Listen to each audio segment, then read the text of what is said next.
বাগেরহাটের রামপালে বাস ও মাইক্রোবাসের মুখোমুখি সংঘর্ষে বরকনে সহ অন্তত ১৪ জন নিহত হয়েছেন। এদের মধ্যে ১০ জন একই পরিবারের।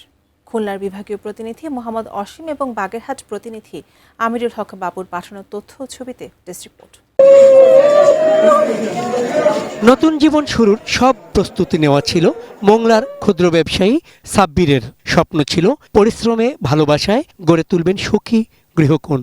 বৃহস্পতিবার দুপুরে খুলনার কয়রার বাসিন্দা তরুণী মিতুকে জীবনসঙ্গিনী করে শুরু করেছিলেন সে যাত্রাও। কিন্তু সে যাত্রা পরিণত হলো অনন্ত যাত্রায়। নববধূকে নিয়ে ফেরা হলো না সেলাবনিয়া গ্রামে নিজ বাড়িতে। বিকেল 4:30 নাগাদ রামপালের বেলাই সেতু এলাকায় মর্মান্তিক সড়ক দুর্ঘটনায় পরিবারের আরও কয়েকজন সহ প্রাণ হারান মাত্রই বিবাহিত সাব্বির মিতু দম্পতি। প্রত্যক্ষদর্শীরা জানান, মোংলা থেকে ছেড়ে আসা নৌবাহিনীর একটি বাসের সাথে সাব্বিরদের মাইক্রোবাসটির মুখোমুখি সংঘর্ষ হয়। দুটি গাড়িরই সামনের অংশ দুমড়ে মুচড়ে যায়।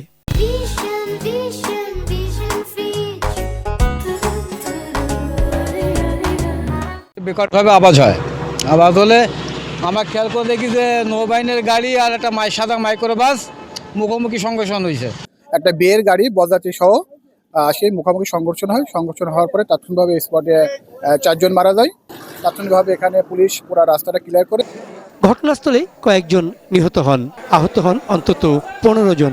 তাদেরকে রামপাল উপজেলা স্বাস্থ্যকেন্দ্র ও খুলনায় পাঠানো হয়। যে 8 জন মারা গেছিলেন মানে মৃত অবস্থায় আমি পেয়েছিলাম, তাদের মধ্যে 1 বছরের নিচে শিশু 2 জন, নারী 3 জন, আর পুরুষও হচ্ছে এরকম মানে ব্রড ডেড হিসেবে এসেছিল 2 জন, কিন্তু এখন হচ্ছে টোটাল হচ্ছে আপনি পুরুষ 3 জন আর কি। আহতদের কয়েকজনের অবস্থা গুরুতর হওয়ায় নিহতের সংখ্যা বাড়তে পারে বলে আশঙ্কা করা হচ্ছে। এতগুলো মানুষ সাথে সদ্যবিবাহিত দুটি তরুণ প্রাণের এই করুণ পরিণতিতে শোকগ্রস্ত পুরো এলাকা। চন্দন পাল, ডেস্ক রিপোর্ট, এটিএন নিউজ।